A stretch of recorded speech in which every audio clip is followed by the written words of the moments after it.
Hi, my name is Lungisa Machimane, a center manager at Timbali. At Timbali, we believe that people are very important. Hence, in the past few months, we conducted a communications audit with a communications company. Here with me today is Marie Lee, a communication specialist.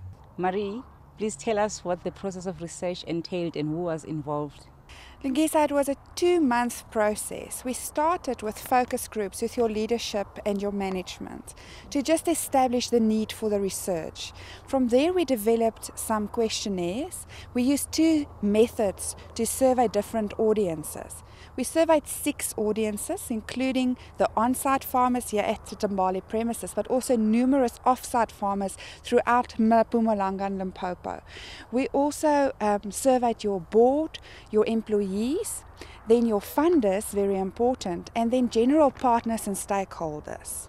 So we then gathered all that data and formed a very good report and analysis of the perceptions, communication needs, and also a little bit of research around your business model and the developmental impact that Timbali has.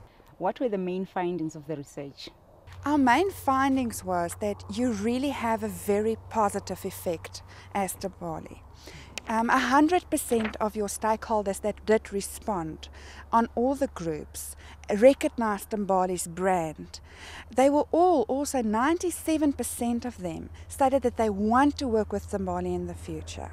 It was very interesting from a communication perspective that the culture of the audience across all groups was audio-visually focused.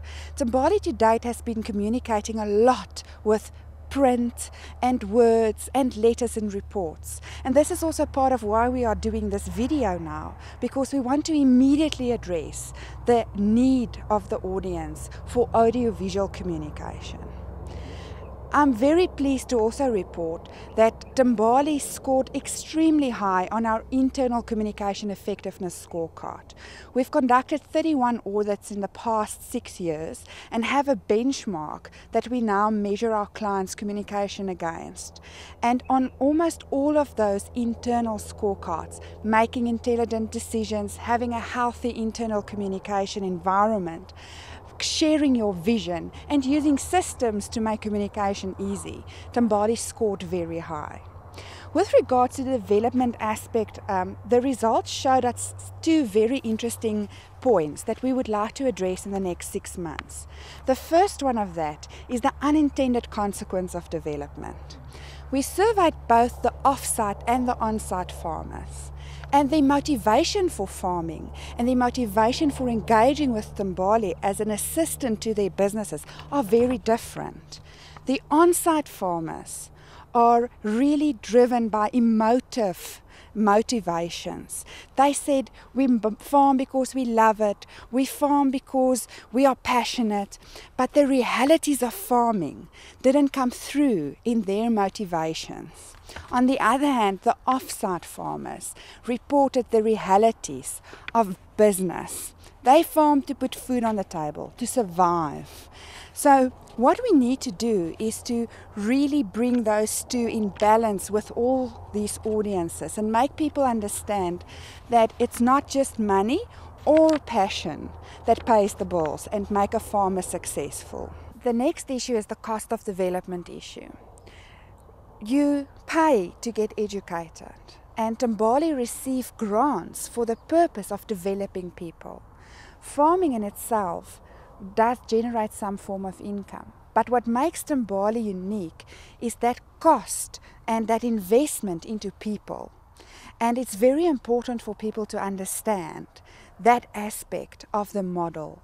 It was clear that not everybody in these groups that we surveyed understand the Timbali model, all the services you deliver, and the cost associated with that development. How will this help Timbali in the future and our stakeholders? Timbali is at the point of growing. It's at the point of duplicating this model into other provinces. And this will help us by understanding the needs of the people that we are going to help and also be involved with. What came out strongly is that we also need to include other target audiences, such as tribal authorities. Almost 80% of the offsite farmers rent their land from tribal communities. So it will help Timbali by really connecting with our audiences, delivering messages in ways that our audience can understand it, and also bringing all those partners along with us as we grow and sharing the successes and the lessons learned, not always just the positive, but also the things that we've done wrong and learned with these farmers, donors, and all the other people in the stakeholder groups. Thank you very much, Marie, for your time, and thank you all for participating. We're looking forward to building stronger relationships with you in the next couple of months.